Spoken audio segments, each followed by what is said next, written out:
sasabihin mo talagang malandi ka? Hindi ka na dapat nagbalik pa dito.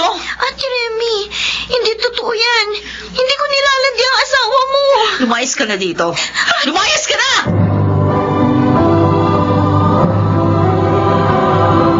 Handog ng DZRH ang tula sa kanyang panahon. May mga taong sila na nga ang may kasalanan, ay sila pa ang matatapang. Ito ang naging karanasan ni Janine sa ating dulang sa kanyang panahon.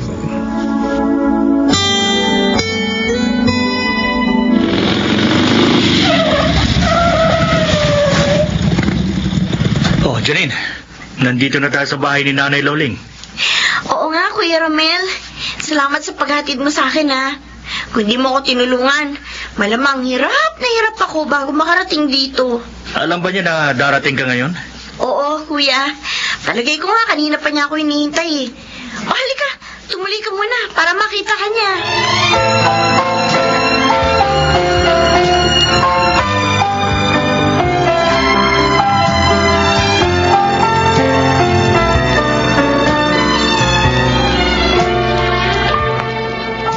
Nakakain na, Romel. Halika na, kumain na tayo. Ay, salamat. Kanina pa nga ako nagugutom eh. Ayoko lang kumain doon kina Nanay Loling. O, mabutit hindi ka talaga dun kumain. Dahil kapag ginawa mo yan, talaga magagalit ako sa'yo. Bakit naman? Tinatanong mo pa. Ang pinsan ko ang una mong niligawan. Hindi ka nga lang niya sinagot. Natural. Ayoko na magkasama kayo. At magkasabay bang kumain. Dapat hindi na pumayag si inay na tumir-uli sa kanyang babaeng yun. Ikaw naman oh. 4 na taon ang tapos yun. Kasal na nga tayo, may mga anak na. Kaya kalimutan mo na yun.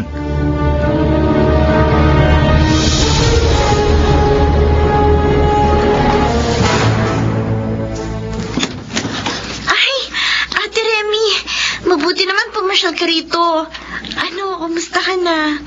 Ang taba mo ngayon, ah. Uy, alam mo, nagbabalak na nga akong puntahan ka sa inyo. Nagpunta ako dito dahil kay inay. Nandyan ba? Oo. Narito ako, Remy. Halika, tuloy. Paraan nga dyan.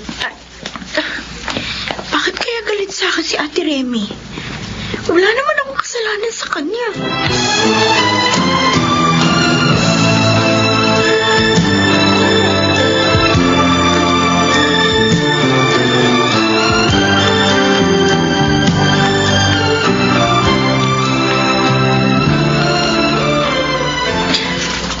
Malalim ang iniisip mo, pamangkin.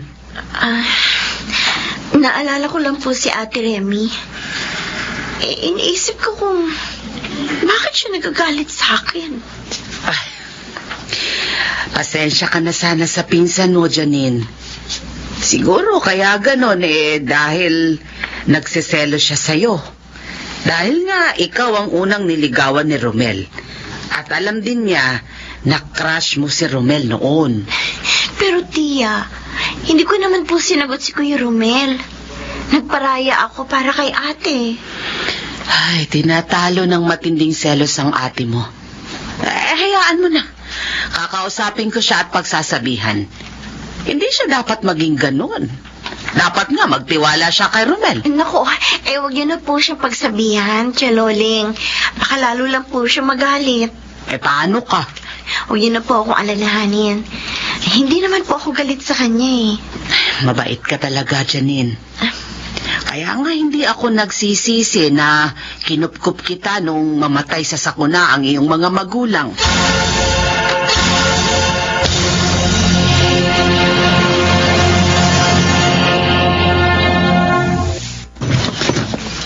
Bakit ngayon ka lang? Gabing-gabi na.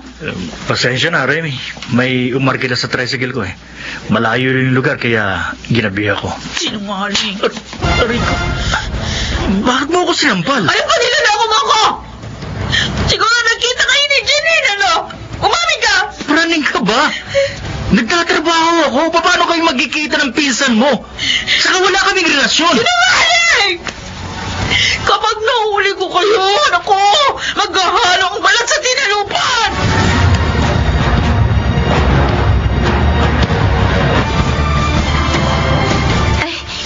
pala, ate.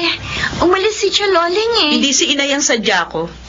Ikaw, Ako? oo. Ang agaw. Ba't ka ano? Aray ko! Hindi ko naman inaagaw si Kuya Romela.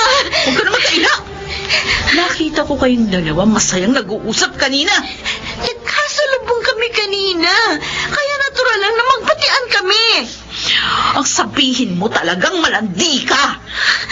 Hindi ka na dapat nagbalik dito. Ate Remy, hindi totoo yan. Hindi ko nilalandi ang asawa mo. Lumayas ka na rito. Lumayas ka na! Hindi mo yun dapat ginawa, Remy. Nakakahiya ka. At ako pa ngayon ang nakakahiya. Ako na nga itong niloloko niya. Wala kaming ginagawang masama ni Janine. Kung nagtagal ka doon, nakita mo sanang ipapakilala niya sa akin ang kanyang nobyo. Ha? O ano? Natauhan ka? May nobyo ng pinsan mo. At yun ang tutulong sa kanya para makapagtrabaho sa abroad. Ang hirap sa'yo, Remy. Puro ka selos. Wala kang tiwala sa akin. Dapat kung talagang mahal mo ako, matuto kang pagkatiwalaan ako para maging maligayang pag-asama natin bilang mag-asawa.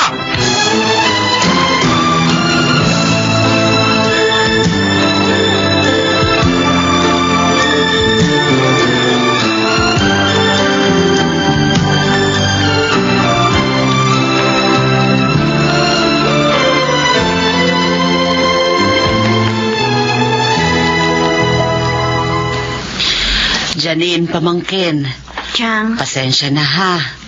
Hindi ko na kayo maihahatid sa airport. Kung bakit naman kasi ngayon pa sumumpong tong pasaway na rayuma ko. okay lang po. Kasama ko naman po si Gary. Siya nga naman po, Tia Loling. Ako na pong bahala kay Janine. Ay, salamat, Gary. Janine, ako na ang humihingi ng paumanhin sa mga ginawa sa'yo ng pinsan mo. Pasensya na. Huwag niyo na pong alalahanin yun. Aaminin ko po, nasaktan ako sa mga sinabi niya. Pero hindi magbabago nun ang pagmamahal ko sa kanya bilang aking pinsan. Napakabuti mong talaga. Pagpalain ka nawa ng Diyos.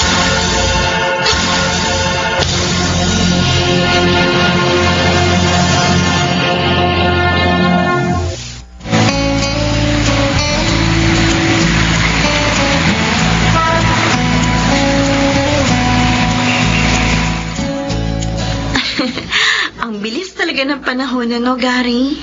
Parang kailan lang, kadarating lang natin dito sa Japan. Ngayon, pauwi na tayo. Oo nga, Janine. Pauwi na tayo at magpapaksal na. Tama. Gary, gusto ko sana pagdating natin, puntahan natin si Tia Loling, ha? Oo, pupuntahan natin ang tiya mo pagdating natin sa Pilipinas. Oo, Gary. Gusto ko naroroon siya sa araw ng ating kasal. At saka bibigyan ko rin siya ng pasalubong. Pati ang pinsan mong selosa. Oo. Kahit naman ganun si ate, pinsan ko pa rin siya. Anak ng kumupkup sa akin nang maulila ako sa mga magulang. Kaya mahal ko pa rin siya. At saka, matagal ko nang limot yung nakaraan. Oo, nangligaw sa akin si Kuya Romel nung araw at naging crush ko siya. Pero hindi ko siya sinagot. Dahil nga, alam kong mahal siya ni ate. Buti na lang nagparaya ka. Nagkita tayo. At ngayon, girlfriend na kita. Kaya wala kang dapat ipagselos dahil secured ka sa akin. Mahal na mahal yata kita. Naniniwala naman ako eh. Naalala ko lang kasing kasungitan ng pinsan mo. Hayaan mo na yon. Tayo na lang ang umunawa. Matuwa tayo na maligaya tayo at naging mapalad sa ating kapalaran.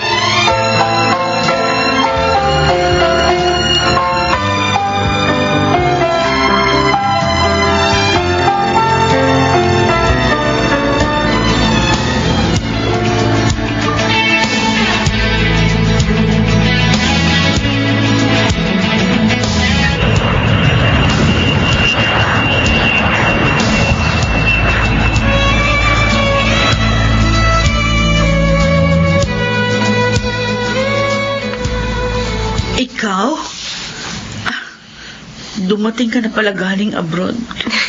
Oo, ate. At nakausap ko na si Chaloling. Ay, kasama ko nga pala yung boyfriend ko, si Gary. Kumusta, ate? Heto. Kapapanganak lang. At puno ng problema. Sinabi sa amin ni Tia ang nangyari. Wala pa ng trabaho ngayon si Kuya. At problema pa ninyo ang bayad dito sa ospital dahil nasisaryan ka. Oo nga. Oh. Huwag ka nang umiyak. Baka makasama pa yan sa'yo. Huwag ka mag-alala. Tutulungan ko kayo. Ako na ang magbabayad dito sa ospital. Talaga? Gagawin mo yon? Kahit marami ako naging kasalanan sa'yo? Oh, pinsan kita, ate. At tinulungan din ako ni Tia noon. Kaya naman ngayon, hayaan yung tulungan ko kayo. Salamat. Salamat, Janine. Napakabuti mo. Patawarin mo ko, ha? Dahil pinagsilosan kita at pinalaya sa bahay ni Inay. Matagal na kitang pinatawad, Ate Remy. Tungkol nga pala kay Kuya Romel, balak namin kunin siya sa itatayo naming negosyo ni Gary. Ha? Kung papayag ka, ate. Oo naman. Payag na payag. Tatanggi pa ba ako? Kayo na nga itong lumapit sa amin. Talaga, maraming salamat sa inyo, ha? Maraming salamat.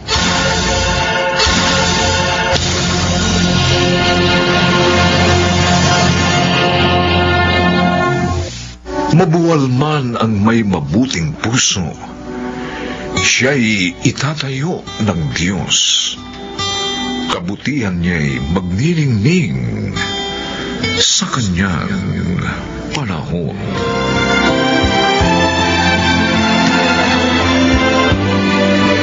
Nagsiganap, Chiquit del Carmen Amor, Jenaline de la Cruz, Rosana Villegas, Bobby Cruz, Maynard Landicho Jr., at Phil Cruz.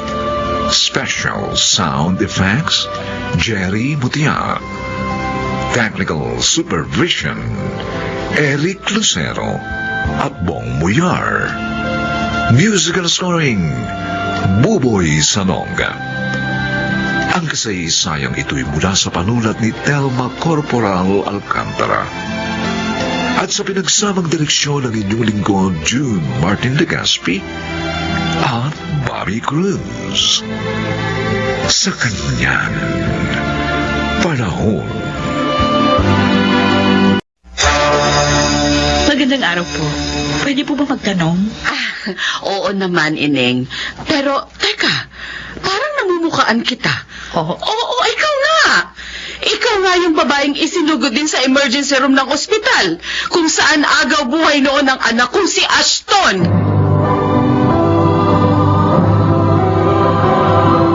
Handog ng DZRH ang tula sa kanyang panahon.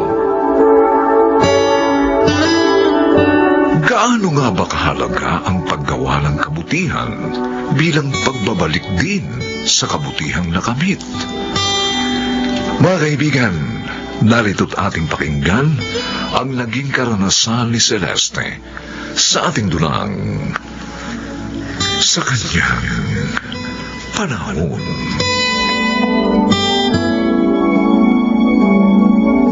Ay, naku. Sorry po, ma'am. Sorry. Hindi ko po sinasadya.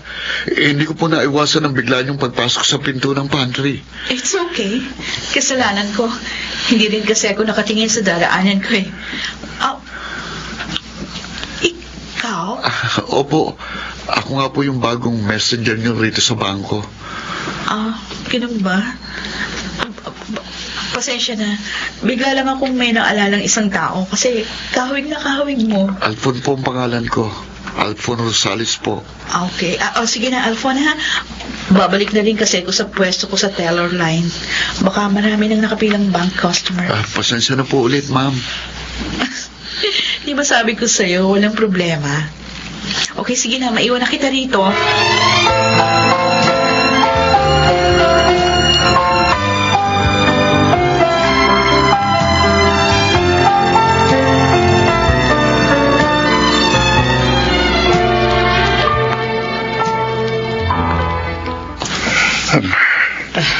Nakikita ko na yung malaking rebulto ng Birheng Maria. Kaya malapit na tayo sa punto at anak natin, Nana. Ay. O bakit kasi?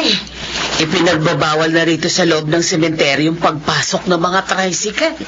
Ang haba-haba tuloy ng nilalakad natin mula sa gate. Kaya nga ako, ang iniisip ko, kapag nagkaroon tayo ng pera, Ay, kapagod. palagyan natin ang bubunga ng puntod ng anak natin. At saka mahabang bangkong bato na mauupuan. Para kahit maghapon tayo roon, makapagpapahinga tayo.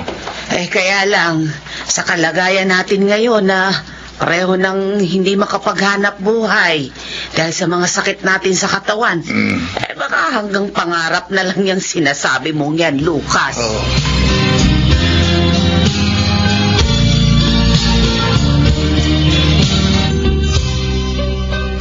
Ano ba talaga yung mahalagang sasabihin mo? At hindi mo na talaga kamo mahihintay pa yung uwian, ha, Celeste? Ay, halika. Tingnan mo itong mga retratong ito, Amor. Oh, Oh, si Alpha yan, hindi ba? Yung bago nating messenger? Parents ba niya yung mga kasama niya sa picture? Pero ang tanong, bakit may picture ka ni Alphon? Dati na ba kayo magkakilala? hindi si Alphon ito. Si Ashton. Yung heart donor ko nung dumaan ako sa heart transplant 5 years ago. Talaga ba? Aba, magkamukha sila ni Alphon. Nung operahan ako sa puso, idinukomento lahat ni Mami yung naging process ko. Kasama na yung paghingi niya ng mga retratong ito sa parents ni Ashton.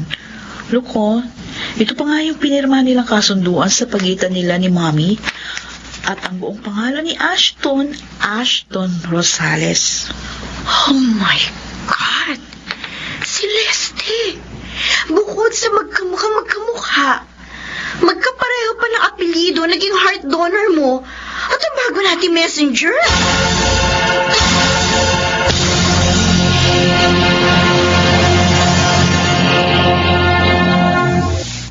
Five years ago na nakakaraan, Celeste. Tapos ang transaksyon sa pagitan mo at naging heart donor mo. Pero bakit ngayon? Kailangan mo pang hanapin yung tirahan ng kanyang mga magulang. Dahil mula sa kanila ang isang bahagi ng sistema ko, Angelo. Hindi ba dapat pasalamatan ko sila ng personal? Ginawa na yun ng mami mo na nabubuhay pa. Binayaran pa nga sila ng kaukulang halaga. Hindi pa ba sapat yun? Gusto ko lang gantihan ang pagkakaroon nila ng busilak na puso. Mahirap bang unawain ang gusto ko mangyari?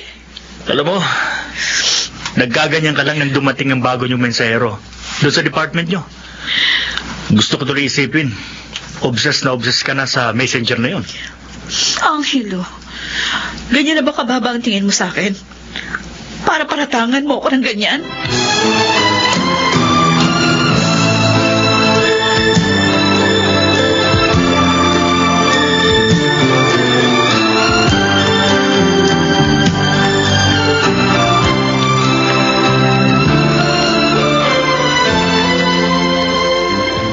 Nana, diba ang sabi ko sa'yo, huwag mo nang paulit-ulit na binabasa yung naiwang sulat ng anak nating Yumao.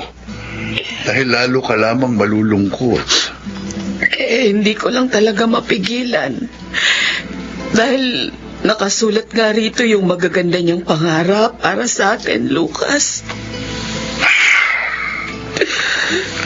Kung hindi nga lamang siya naligaw ng landas, hindi siya maagang aagawin sa atin ang kamatayan. Napakasakit. Yung huling sama niyang yun sa kinaaniban niyang grupo para mang-hold up ng bangko. Yun sana ang itinakda niyang araw ng plano niyang pagbabago. Siguro lang para maibsan na rin ang pangungulila natin sa kanyang pagkawala. Tanggapin na rin natin na baka nga hanggang ito na lamang ang kanyang buhay.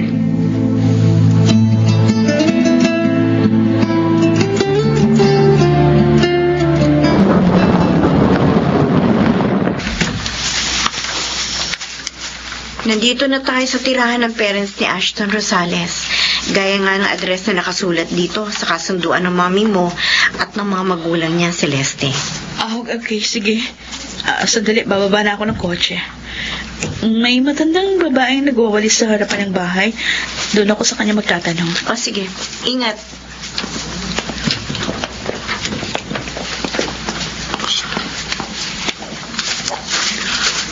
Magandang araw po. Pwede po bang magtanong?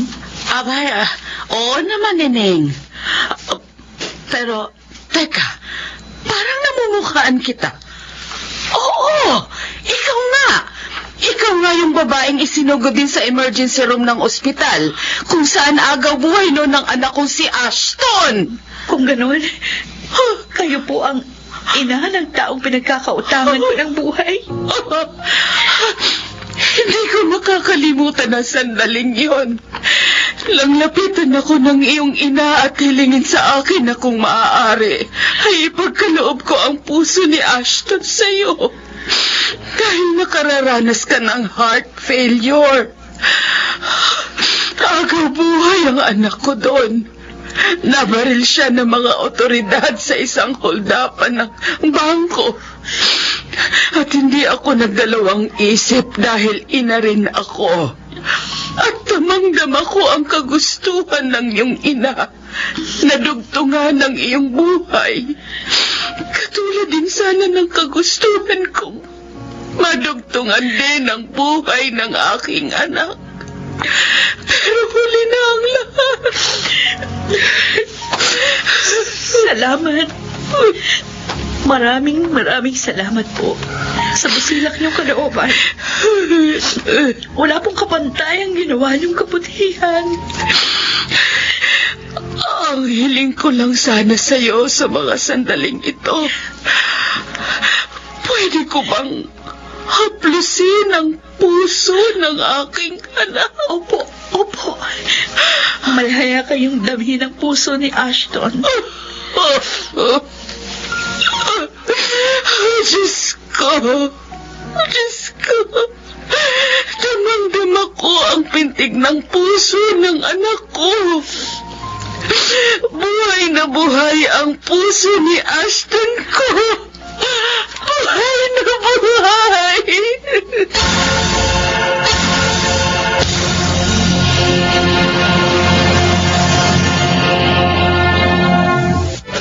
Identical twin kami ni Aston.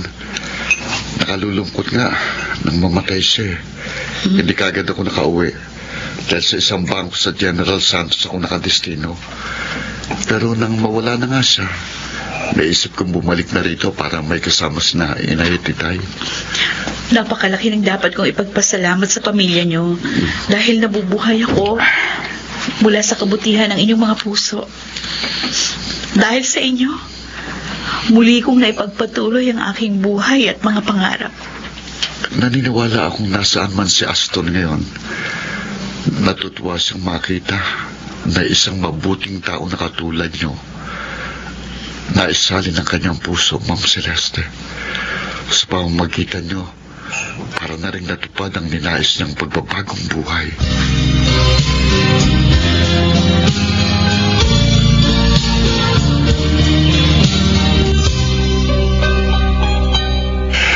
Nana, ang daming lamang pera ng sobrang ibinigay sa atin nang nagpunta rito ang heart recipient ni Aston. Oo. Nasa 300,000 ng bilangin ko. Ay, ayaw ko nga sanang tanggapin. Pero mahigpit niyang inilagay sa mga palad ko. Kulang pa raw ang halagang ito sa malayang buhay na tinatamasa niya mula nang maisalin sa kanya ang puso ng ating anak. Oo, napakabuti rin niya. Sadyang hinanap pa niya tayo.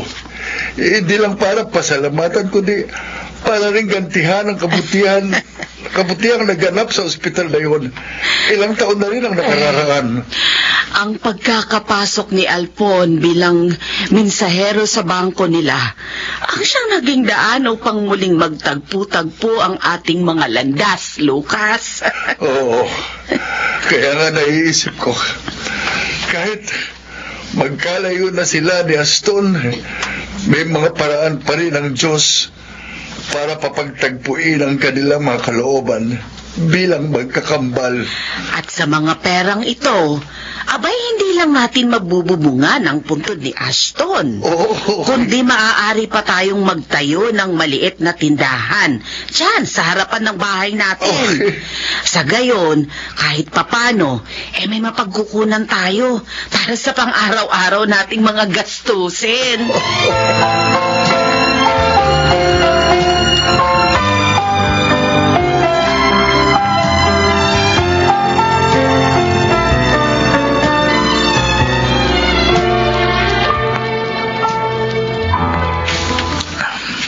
Patawarin mo ako. Masyado lang ako nakadama ng insecurity sa pagitan ng pagkasama natin. Kaya nawala ako sa katwiran. Naparatangan pa kita ng masasakit. Naunawaan kita, Angelo. Alam kong initial na reaction mo ang lahat sa mga nangyari. Pero, maiintindihan mo rin ako sa huli. Halika nga. Celeste, pwede bang sa susunod na pagdala mo sa pamilya Rosales, kasama na ako? Para naman makapagpasalamat din ako sa mga taong nagdugtong sa buhay ng asawa ko. Pero alam mo, higit pa sa magagandang pangyayaring naganap at magaganap pa sa hinaharap, higit ang pasasalamat sa Diyos. Dahil siya ang gumagawa ng paraan upang makakrus natin ang landas ang mga taong magiging malaking bahagi rin pala ng ating mga buhay.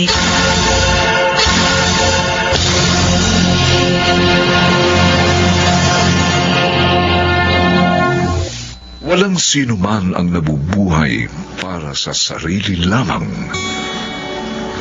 Laging maglaan ng kabutihan para sa kapwa, sa anumang mukha ng sitwasyon, sa kanyang panahon.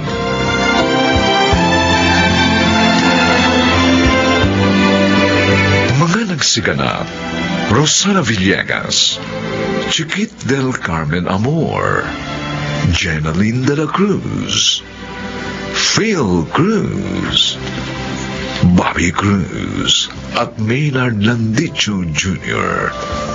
Special sound effects, Jerry Mutia. Technical supervision, Eric Lucero at Bong Muyar. Musical scoring, Buboy Salonga.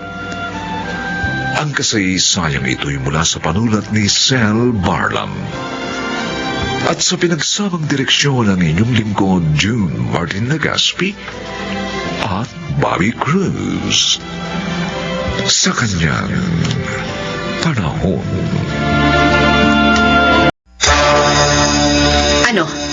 Masaya ka na, Magno?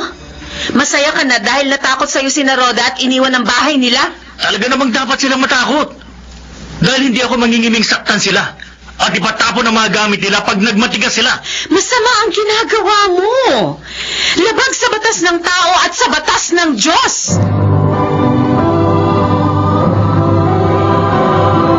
Handog ng DZRH ang dula sa kanyang panahon. Hindi masama ang negosyong pagpapautang, lalo't ayon sa batas. Subalit may ilan na ito'y ginagamit sa panlalamang. Mga kaibigan, narito po ang naging karanasan ni Magno sa ating dulang sa kanyang panahon. Pakiusap na naman. Aba, Rufo, hanggang leg na ang utang mo sa akin. Yung tubo ng utang mo, tumubo na ng tumubo. Lalo sa hindi mo paghuhulog sa oras. Pangako, Magno. Sa susunod na buwan, makapaghuhulog na ako sa utang ko sa'yo. Oh, nasasayang ang pera ko sa'yo eh. Natutulog. Dapat kasi, pinag-asawa mo na lang ng mayaman yung anak mong panganay. Total naman maganda siya eh. Nang hindi sila asa ng asa sa'yo. Mabait naman yung manugang ko. Nawalan nga lang ng trabaho. Kaya tinutulungan ko muna sila pansamantala. Alintik na bait yan. Hindi mo yan may pambabayad ng utang mo. Kahit nga saan eh. Hindi tatanggapin pambayad ng bait. Itong tandaan mo, Rufo, ha? Pag hindi mo pa naibigay ang utang mo sa akin, kukunin ko ng tricycle mo. Nang makinabang naman ako sa mga ipinautang ko sa'yo.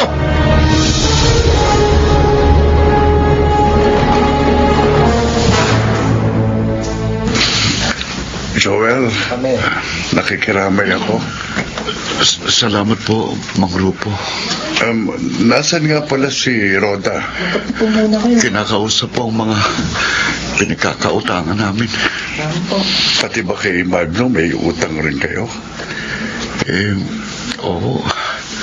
Sa kanya ho kami may malaking pagkakautang. Dahil sobrang laki niyang magpatubo. Kausap pa siya ng nanay mo? Hindi po.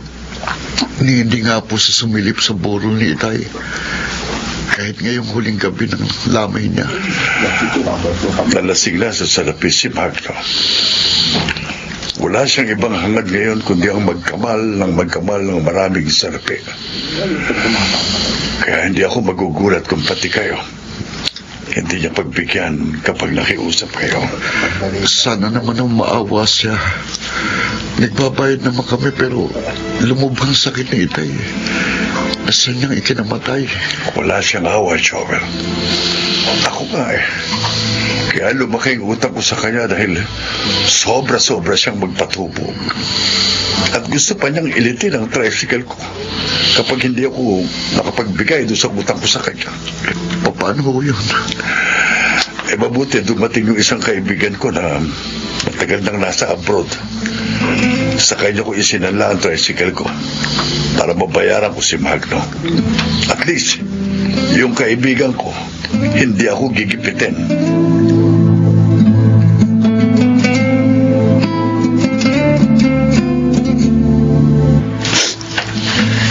Nay, narito na po ako. Joel, anak, mabuti dumating ka na. Bakit ho kayong umiiyak? Naalala niyo naman ba si Tay? Nay, tanggapin na lang po natin na hanggang doon lang ang buhay ni Itay. At least, nakapagpahinga na po siya sa mga hirap. Iyon naman talaga ang sinisikap kong gawin. Ang tanggapin ang maluwag sa loob ko na wala ng tatay mo para sa inyong magkakapatid. Bakit inabutan ko kayong umiiyak? May isang taon si Magno na nagpunta rito. Oh. At ang sabi, pag hindi natin nabayaran sa isang linggong lahat ng utang natin sa kanya, kay Magno, lumayas na rin tayo dito sa bahay. Oh. Kukunin ito ni Magno. Sobra naman siya.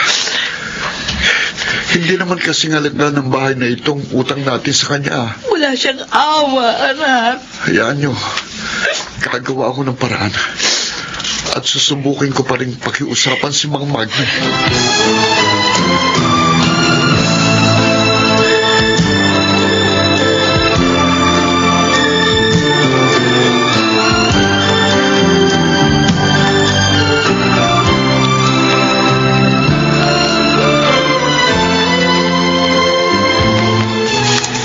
$10,000, $20,000, $30,000, Wow! $40,000. Ang daming pera ni Papa! Ikaw pala, Jane. Kinita ko to sa business ko, anak. Ang galing naman. Ang laki po ng kita ng business nyo. Hoy, siyempre. Magaling na negosyante ang papa mo. Hoy, kaya ikaw, ha? Dapat maging mahusay na negosyante ka rin paglaki mo. Tularan mo ako, ha? Jane, anak, Mama, doon ka na muna maglaro sa room mo. May pag-uusapan kami ng papa mo. doon na lang po ako sa bakuran natin, Mama. Baka lumayo ka na naman tulad nung nakaraan. Hindi po, promise po, doon lang po ako. O, sige, sige. Pero doon lang, ha? Huwag lalabas ng bahay. Yes, Mama. Magno, Nabalitaan ko na isang tauhan mo ang nagpunta kina Roda at binantaan sila. Bakit mo naman ginawa yun? Alam mo namang namatay ang padre di pamilya nila. Kala ko naman kung anong mahalagang bagay ang pag-uusapan natin. At sasabihin mo, yun lang pala. Malaking utang nila sa akin. Kaya dapat lang bayaran nila yun. Kahit pa namatayan sila. Pero sana, dinaan mo sa maayos na pag-uusap. Hindi yung pagbabantaan mo pa sila. Hindi yun banta, Alice. Talagang gagawin ko yun. Kukunin ko ang bahay nila. Magno, sobra ka naman. Maawa ka naman sa mga tao. Huwag mo nga akong pakialaman sa negosyo ko. Alalahanin mo, nakikinabang ka rin dito. Dahil dito, kaya tayo maginhawa. Kaya tumahimik ka na lang. Dahil hindi mo ako mapipigilan.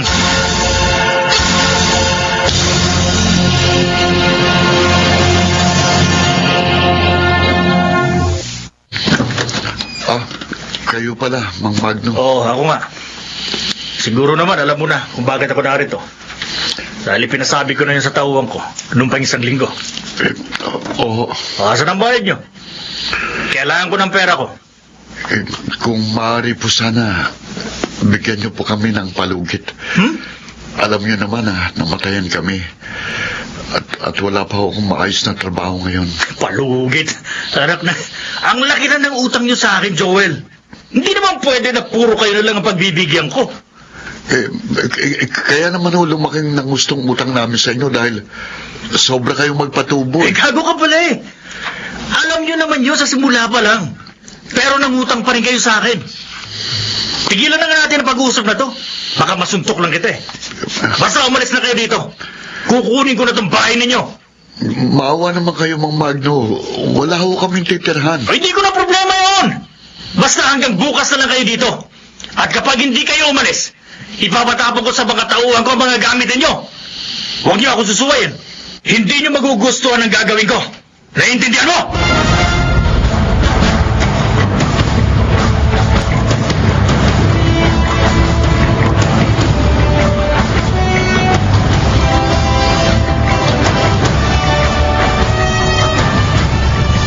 Gusto ko siyang saktan, Inay.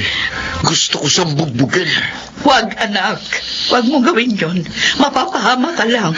Wala siyang awa. Gipit na nga mga tao. Lalo pa niyang ginigipit. Kanina habang nag-uusap kayo, nanalangin ako sa Diyos bago umalis. At dinala ako ng mga paako sa isang kaibigan na matagal ko nang hindi nakikita. Iniyak ko sa kanyang lahat. At alam mo ba, pagkatapos nun, gumaan ang pakiramdam ko. At alam mo ba, handa siyang tulungan tayo. Talaga po, Nay. Oo. Pinatitira niya tayo doon sa silong ng bahay nila. Bakante raw yun. At maayos. Paano po itong bahay? Basta na lang ba nating iiwan? Nasa atin naman ang titulo nito. Ang gawin na lang muna natin para makaiwas sa gulo. Lumipat tayo sa bahay ng kaibigan ko. At saka tayo gagawa ng legal na hakbang laban kay Magno.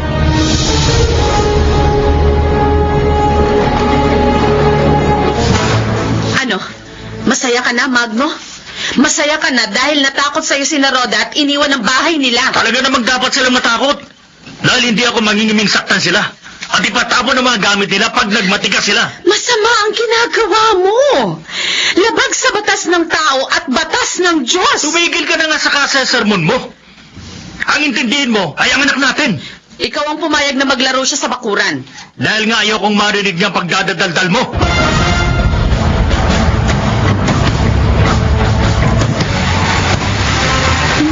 Hindi alam ni Papa, lumabas ako ng bahay. Kasi naman ayaw nila akong payagang magpunta sa bahay ng classmate ko para maglaro kami. Sandali lang naman ako dun Kaya lang, baka mapagalitan ako pag uwi ko. Bahala na nga. Basta, maglalaro muna ako. Ayun, malapit na ako dun sa lugar ni na Ani. Tatawid na ako.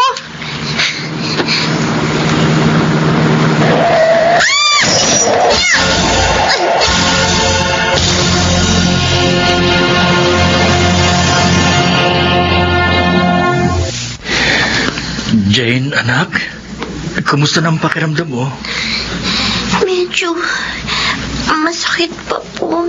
Tuwin ko, Papa. Sabi ng doktor, unti-unti ring mawawala yan, anak. Konting tiis lang, ha? Opo, Mama. Sorry po. Lumabas ako ng hindi nagpapaalam. Kaya ba nasagasaan ako?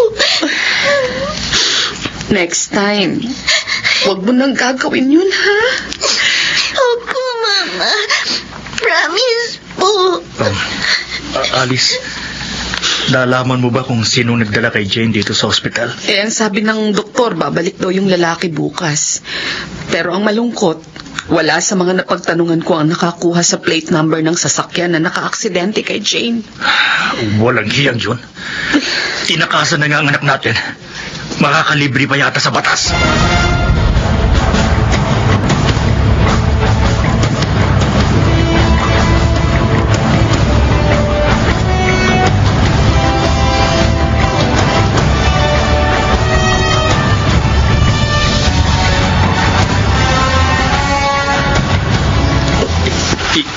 Ikaw? Ikaw ang nagdala sa anak ko dito sa ospital, Joel? Ako nga po, Mang Magno.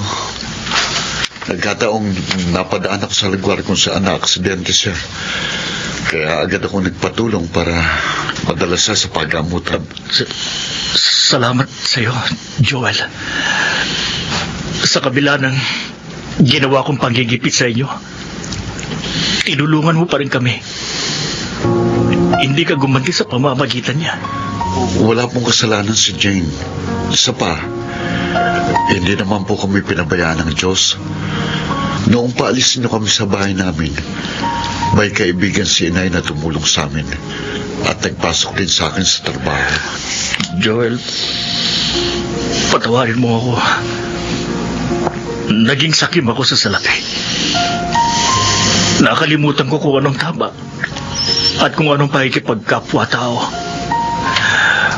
Pero dahil sa ginawa mo, namulat ako sa aking mga pagkakamali.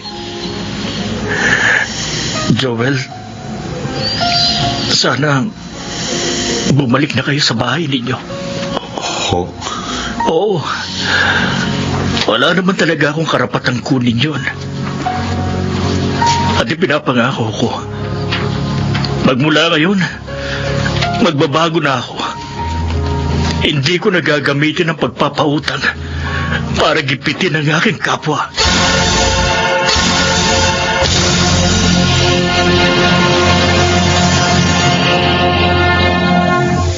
Walang magandang kahahantungan ang sa kapwa ay laging nandalamang. Kahit mapasa kanya pa ang lahat ng yaman, siya'y ipapahamak ng kasakiman sa kanyang panahon.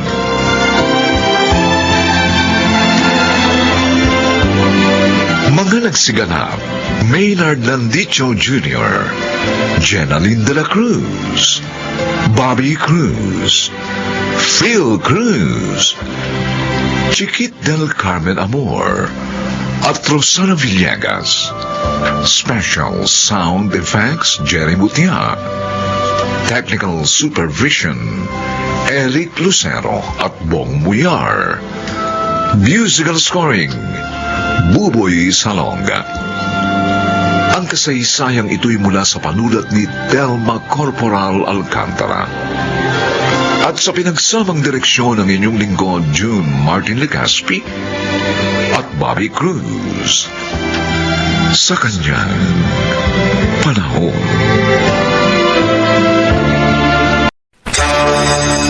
Si Inay! siyang nanay mo, Gigi.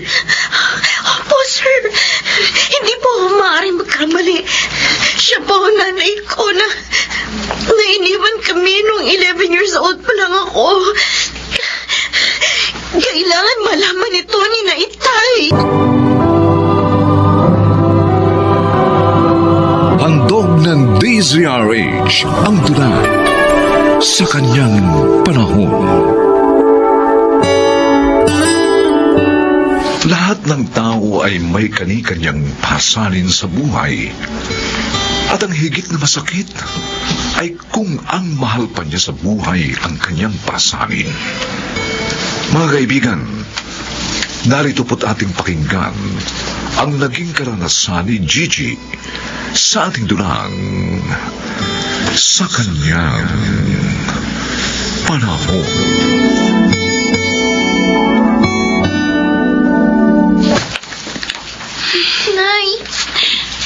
Nay, bakit may dala kayong mga damit? Alis na ako! Iiwan ko ng pesting buhay na ito. Saan po kayo pupunta? Sasama na ako kay Orlando. Sa kanya hindi ako mahihirapan pa. Pero inay, paano na po kami ni Nay? Bobo ka pala eh. Iiwan ko na nga kayo. Tatanong mo pa sa akin kung paano kayo? O, di bahala na kayo sa buhay nyo. Huwag po kayong umalis.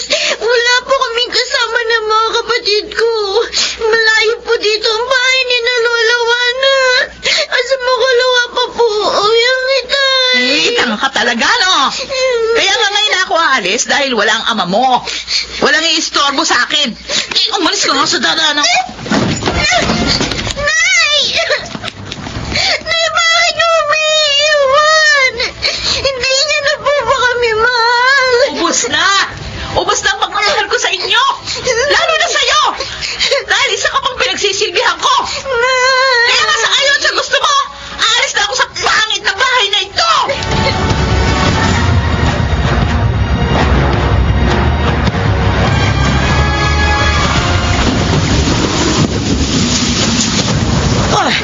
Gigi, apo, bakit ka napasugod dito? Malayo ito at ang lakas pa ng ulan. Ang mga kapatid mo, nasaan? Iniwan ko po sa bahay, Lola Juana. Kasi po, mahihirapan kami lalo kung isasama ko po sila dito. Bakit ka ba napasugod? Si Nay po, iniwan na kami. Halika muna. Pumasok ka. At doon mo sabihin sa akin ang lahat.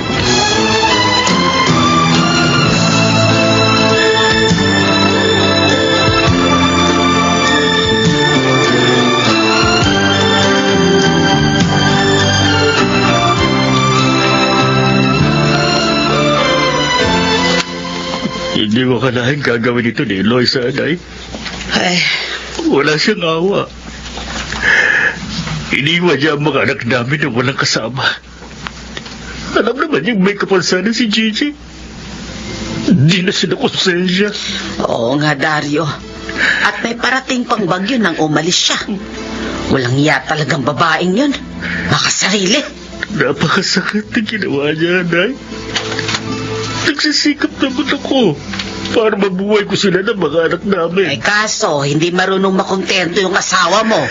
Hindi ko alam, Nay. Hindi ko alam ngayon kung paano ako magsisimulan muli. Magpakatatag ka, anak. Ngayon ka higit na kailangan ng mga anak mo. Lalo na si Gigi. Wala siyang mga kamay. Kailangan ka niya upang alalayan siya. Mabuti pa. Doon na kayo pumisan sa akin ng mga apo ko upang may tumingin sa kanila kapag wala ka.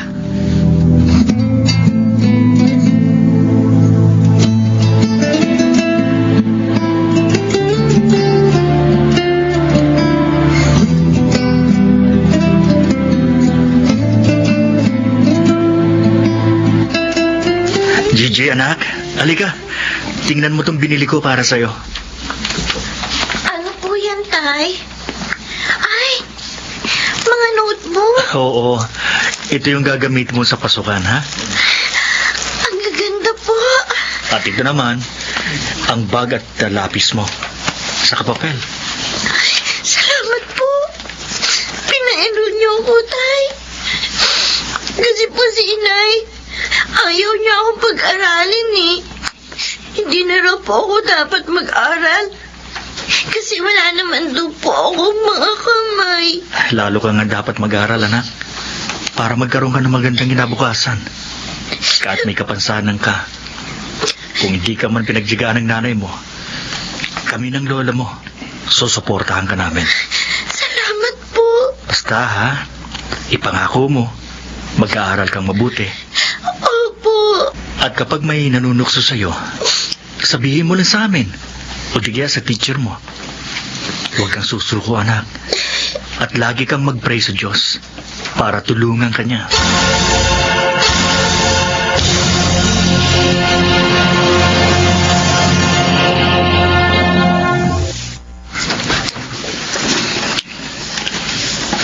Gigi, Apo. Oh, bakit hindi mo ginagalaw yung pagkain mo? Wala po akong gana. Lola Juana. Masarap naman itong sinigang na isda na luto ni Lola. Oo nga. Eh, may problema ba, Apo? May nanukso na naman sa'yo kanina sa school. Halos araw-araw naman po eh. Hindi nawawala yun. Dapat, lagi mo rin silang isumbong sa teacher mo, ate. Napagod na ako magsumbong, Elson. Kaya nga, hinahayaan ko na lang sila. Basta wag lang nila sasaktan ng katawan ko. Pero nasasaktan naman ng damdamin mo. Masakit pa rin kasing marinig na dapat na wag na po ako mag-aral. Dahil putol naman daw ang mga kamay ko. Namalas daw po ako. Dahil bukod sa kapansanan ko, iniwan pa ako ng nanay ko. Sobra naman magsalita mga yun. Sino ba yun, ate? Turo mo sa akin. Harapin ko. Wag na. Baka mapaaway ka lang, Elson. Inadaan ko na nga lang sa iyak ang lahat eh. Naisip ko pag naiiyak ko na ang nararamdaman ko, malilipas din ang sakit. Ako ang haharap sa mga nambubuli sa'yo, Apo. Abay, wala silang karapatang hatulan ka. Alam ko na kung bakit kanila binubuli, ate. Ano? Dahil inggit sila sa'yo. Kasi, mas mataas ang grades mo kesa sa kanila.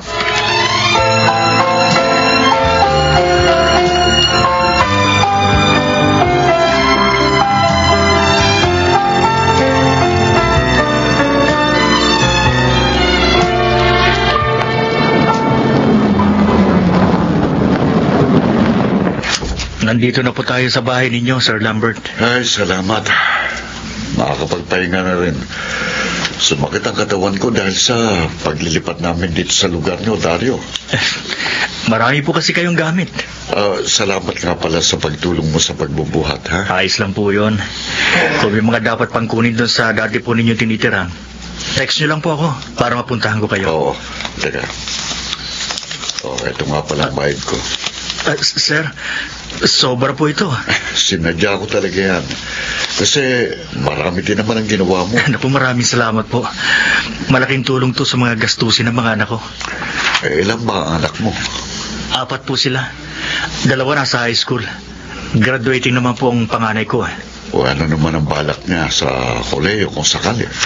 Gusto sana niyang kumuha ng business management pero sa ngayon, hindi ko po kaya.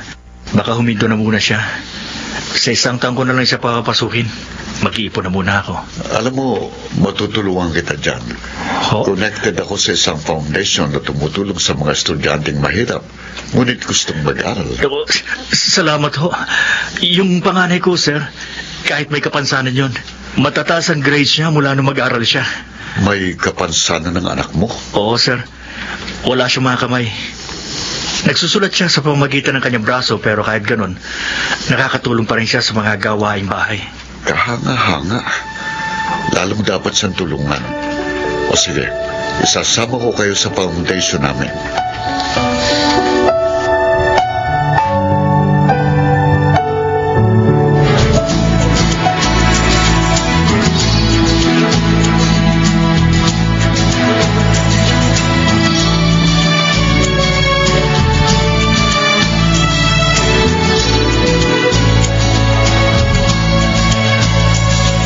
Binabati kita, anak.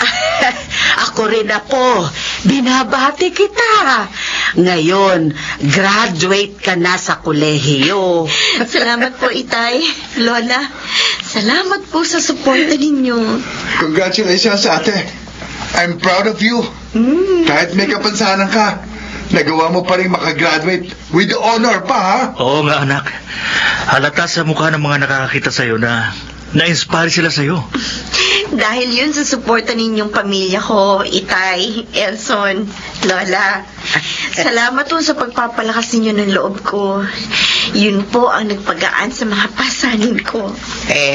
Ano ang plano mo ngayong graduate ka na? Gusto ko po magtrabaho agad, Lola Juana. Kaya tatanggapin ko po yung alok ni Sir Lambert na magtrabaho sa foundation na tumulong sa pag-aaral namin ni Elson. Ayos yan, ate. At kapag may time ka, magbukas ka ng small business mo. Tutulungan kita. Yun talagang plano ko, Elson, para matulungan na si Itay sa pagpapaaral sa dalawa pa natin mga kapatid.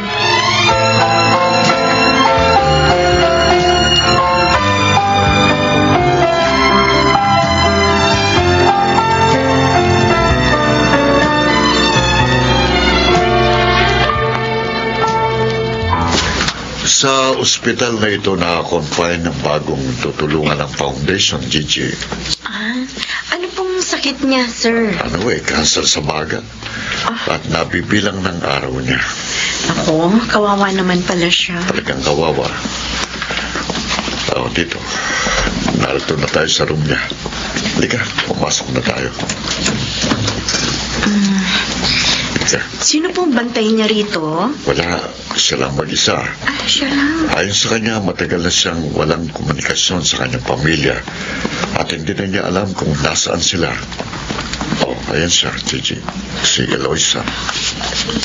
Sir Lambert, kayo ba yan? Oo, Eloisa. At may kasama ako. Si Inay. Siyang nanay mo, Gigi. Opo, sir. Hindi po ako maaaring magkamali. Siya po ang nanay ko na iniwan kami nung 11 years old pa lang ako. Kailangan malaman ito ni na Itay.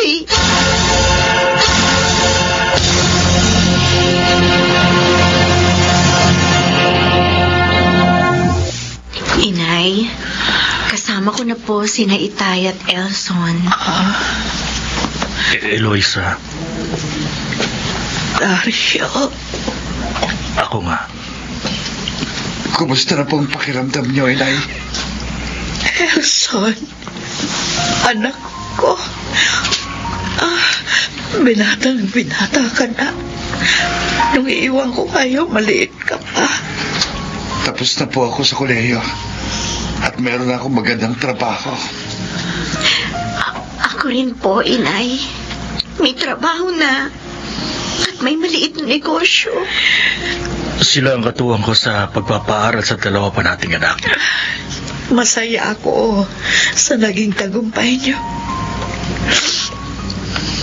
Patawarin niyo sana ako sa ginawa kong pag-iwan sa inyo. Dario, iniwan kita, pinagtaksilan. Naging masamang asawa ako. Eloisa, anong nangyari? Nasaan na ngayon ang kinakasama mo? Hindi ko alam. Pagising ko isang araw, wala na siya. Iniwan niya na ako nung magsimula na akong magkasakit.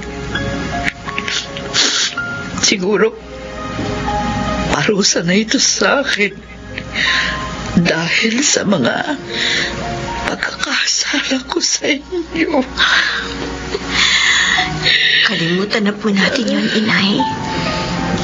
Ipagagamot po namin kayo. Hanggang sa gumaling kayo.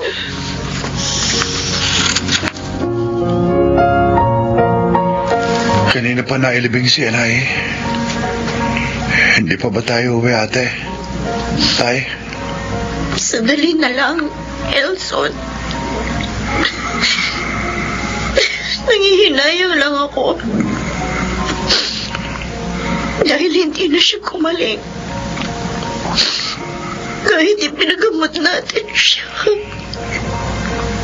Kahit naman nawala si Inay, Alam ko masaya siya dahil nakita niya tayo sa mga huling sandali ng kanyang buhay. Tama ka, anak. At nasa maayos na siyang kalagayan ngayon. Ikaw, Gigi, nagtagumpay ka sa kabila ng iyong kapansanan. Tama po kayo, Itay. At nakamit din niya ang ating kapatawaran.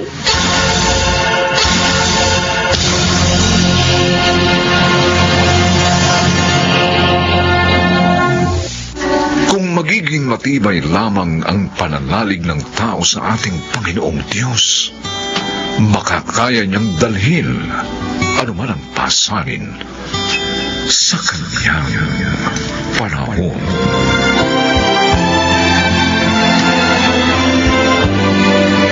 Mga nagsiganap, Chiquit del Carmen Amor, Rosana Villegas, Maynard Landicho Jr., Phil Cruz, Jenaline de la Cruz. Special Sound Effects, Jerry Mutia. Technical Supervision, Eric Lucero at Bong Muyar. Musical Scoring, Buboy Salonga. Ang kasaysayang ito'y mula sa panulat ni Telma Corporal Alcantara at sa pinagsamang direksyon ng inyong lingkod June Martin Legaspi at Bobby Cruz. Sa kanyang panahon.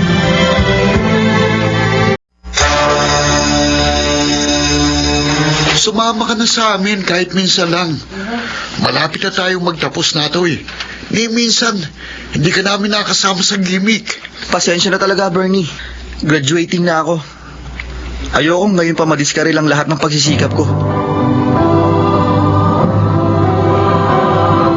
Handog ng DZRH ang tula sa kanyang panahon. Madali lamang daw ang mangarap dahil ito naman ay libre. Kung papaano ang iba ay kontento na mangarap lamang, may iba namang gumagawa ng malalaking hakbang upang ito'y maabot at matupad. Mga kaibigan, narito po ang naging karanasan ni Natoy sa ating dulang sa kanyang panahon.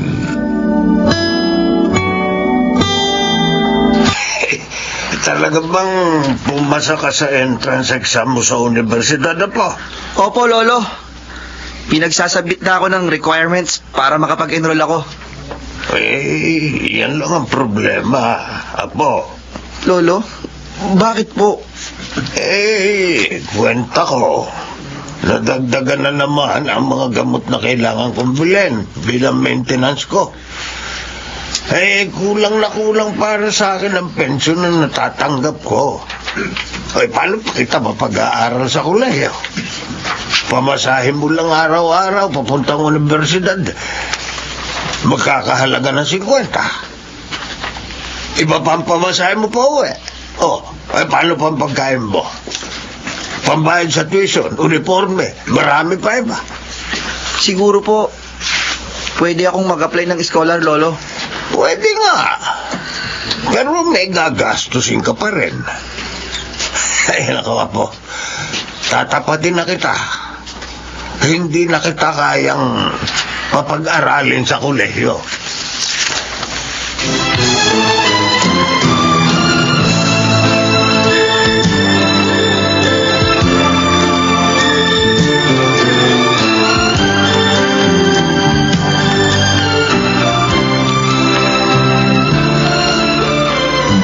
Halika, Renato. Anong palayaw mo? Natoy po, ma'am. Professor Lilac ang itawag mo sa akin. Halika, iho, maupo ka. Salamat po, Professor Lilac. Okay. So, anong may tutulong ko sa'yo? Dito po kasi ako tinuro ng namamahala sa enrollment at registration. Kung gusto ko raw po mag-apply ng scholarship. Okay. Nandito na sa desk ko ang records mo. Pag-aaralan ko pa yun. Pero, tanong ko, bakit gusto mong mag-apply ng scholarship? Ulila na po kasi ako. Oh, Lolo ko ang nagpalaki sa akin. Pero ngayon, hindi na po niya ako kayang pag-aralin. oh, Gustong gusto ko pong makapagtapos ng college. Para na rin po sa lolo ko. okay na, Toy, ha? Ganito ang gagawin ko. Pag-aaralan ko ang case mo. Pagkatapos, i-recommend natin sa scholarship committee nitong university. Pagkaraan ng 1 linggo, bumalik ka rito. At ipapaalam ko sa'yo ang kanilang desisyon.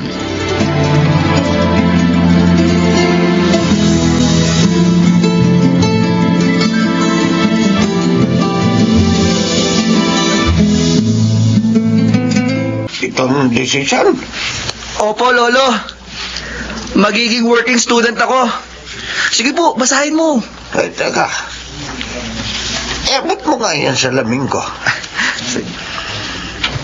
Ayan. Aba. Oo nga. Pati tirahin kanila na libre sa universidad. Libre pagkain. May allowance kang 100 piso kada 1 linggo. Napakaliit na halaga. Hindi ka makakabili ng bagong sapatos sa halagang yun eh. Okay lang yan, Lolo. Basta makapag-aaral ako. Wala kang babayarang tuition fee. Libre ang uniform. Pero hindi nakalagay din na yung magiging trabaho mo, ah. Sinabi ba nila sa'yo? Kung saan bahagi ng eskwelahan ka magtatrabaho? Sa opisina ba? O sa principal's office? Sa kantina? O saan?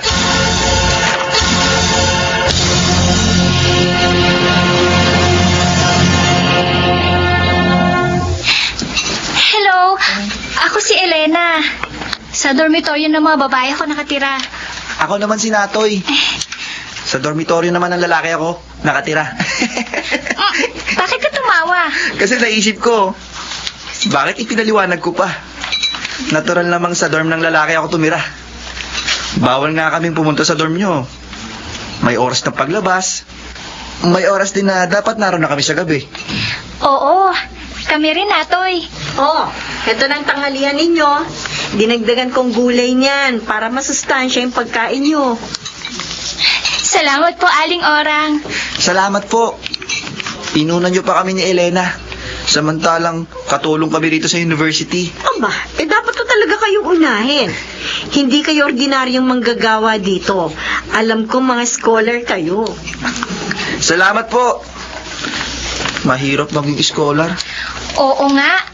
4:00 pa lang ng umaga, gising na ako. Ako rin kaya. Ang assignment ko sa quadrangle. Lilinisin ko ang buong quadrangle. Didiligan ng mga tanim. Pagkatapos, kailangan kong magmadali. Kasi bago magsimula ang una kong klase araw-araw, dapat nalinis ko na ang CR ng mga lalaki. Pareho pala tayo. Ako rin, naglilinis ng CR ng mga babae. Tapos, yung classroom ng high school, dapat nalinis na namin ang kasama ko bago magsimula ang klase namin sa umaga. Kain na tayo. Alam mo, Elena, hindi alam ng lolo ko na janitor ang trabaho ko rito. Hindi niya alam kung gaano karumi ang hinahawakan ko. Bakit naman? Ayoko mag-alala siya. Ang gusto ko lang, maging proud siya sa akin. Na-scholar ako. Ako? Alam ng parents ko. Mas mabuti na maging alila ko dito sa university kesa alila ng parents ko na hindi naman concerned sa future ko. Elena? Tapusin na natin ang pagkain nato. May klase pa tayo. Oo nga. Ako, pagkatapos ng huli kong klase, maglilinis uli ako ng CR at classroom sa second floor bago bumalik sa dormitoryo at gumawa naman ng assignments ko.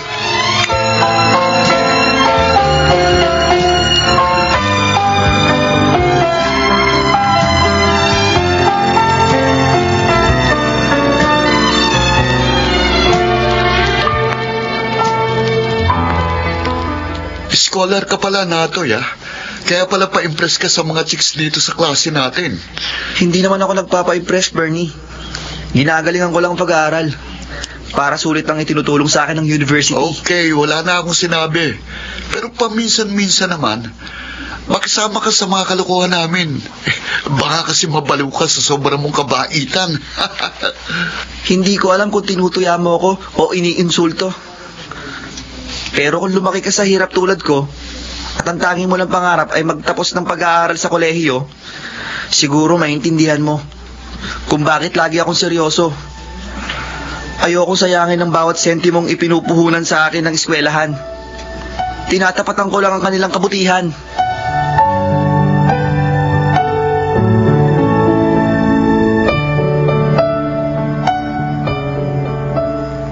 Congratulations, Natoy.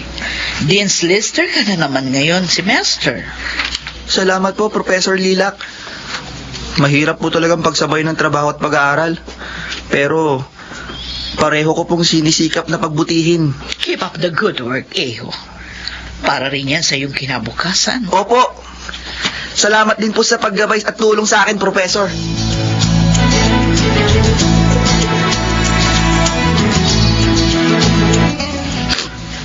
Hindi ka sumabay sa akin mag-lunch. Elena, umiiyak ka ba? Natoy, natanggal ako sa Dean's List. Bumawi ka sa next semester. Nasisiguro kong scholar ka pa rin naman. Hindi na. Hindi na. Elena, meron pa sigurong ibang paraan para makabawi. Buntis ako, Natoy. Napabayaan ko ang pag-aaral ko.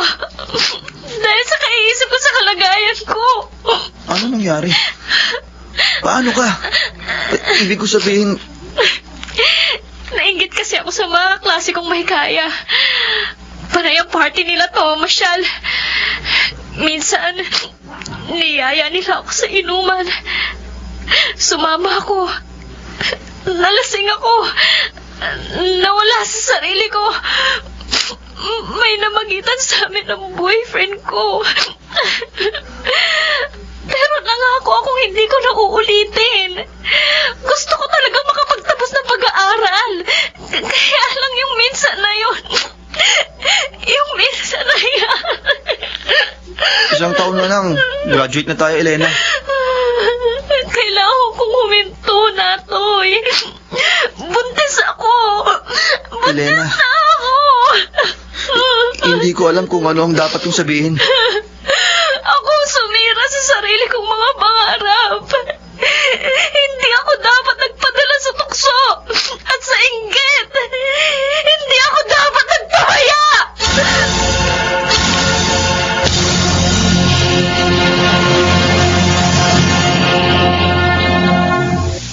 Sumama ka naman sa amin kahit minsan lang.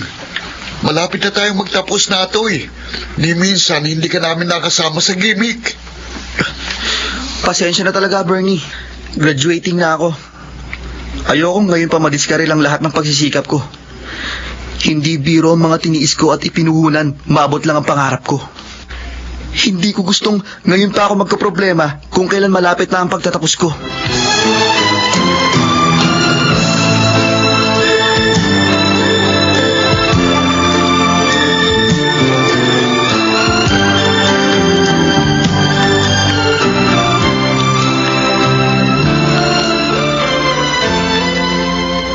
Natoy, may sorpresa kami sa'yo. Sorpresa po, Aling Orang.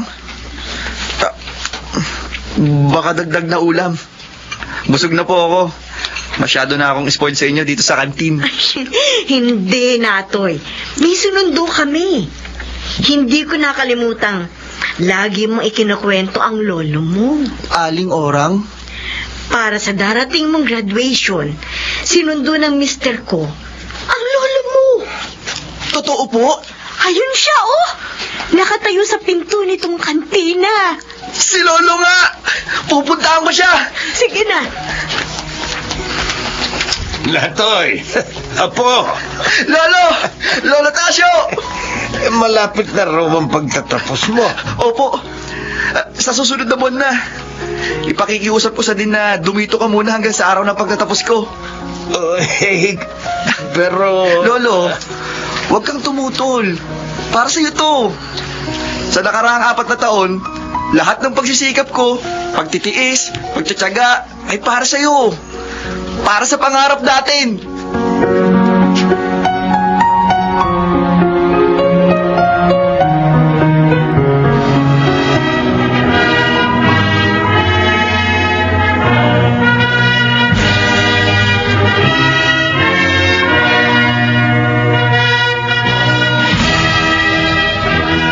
Congratulations sa lahat ng ating graduate, lalo na sa tumanggap ng honors.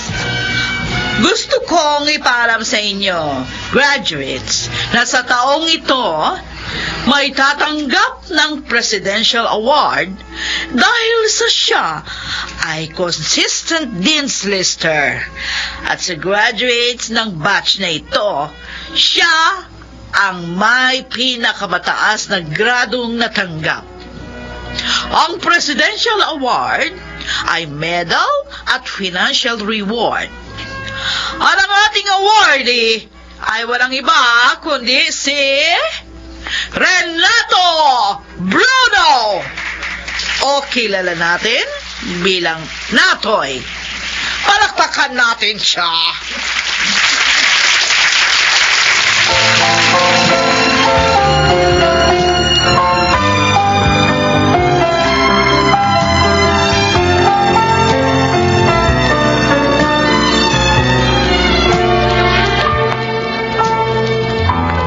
Congratulations, Natoy. Ngayon alam ko na kung anong ibig mong sabihin. Lahat ng pagtsatsaga mo, nagbunga. Salamat, Bernie. Natoy! Sandali lang, Bernie. Lalapitan ko si Elena. Sige. Elena! Kamusta ka na? Oh, eto. Mag-iisang taon na mula nung huminto ako sa pag-aaral. Sales lady ako ngayon sa department store para mabuhay kami mag-ina. Si ina yung nag-aalaga sa kanya kapag nasa trabaho ako. Hindi iyan ang katapusan ng pangarap mo, Elena. Bumalik ka sa pag-aaral kapag malaki na ang anak mo. Oo, Natoy. Hindi ako bibitaw sa pangarap ko. Tutularan kita. Sa pagkakataong ito, magiging determinado na ako. Tama yan. Ang dami mong medalya. Nakakainggit. May presidential award ka pa. Inaalok na ako ng university na dito na rin magturo. Tatanggapin ko ang alok, Elena. At kapag professor na ako dito, irerekomenda kong bigyan ng ikalawang pagkakataon ng mga dating scholar na tulad mo. Natoy. Pwede pa rin matupad ang pangarap mo, Elena. Natapa ka, pero huwag kang pumayag na manatiling bigo. Lahat tayo may pangalawang pagkakataon sa buhay. Maniwala ka sa akin. Maabot mo pa rin ang pangarap mo sa kanyang panahon.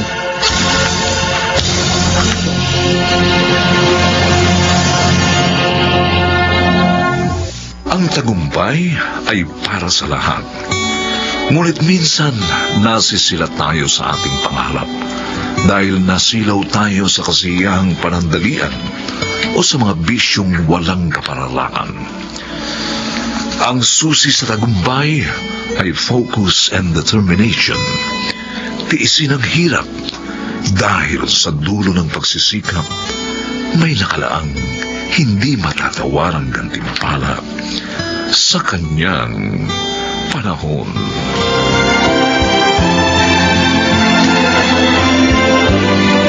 Nagsiganap Raz Jusen, Phil Cruz, Rosana Villegas, Lionel Benjamin, Princess Caravona, at Chiquit del Carmen Amor. Special Sound Effects Jerry Mutia. Technical Supervision Eric Lucero at Bong Muyar. Musical Scoring Buboy Sanoga. Ang kasaysayang ito ay mula sa panulat ni Didith Marasigan at sa pinagsamang direksyon ng inyong lingkod June Martin Legaspi at Bobby Cruz. Sa kanyang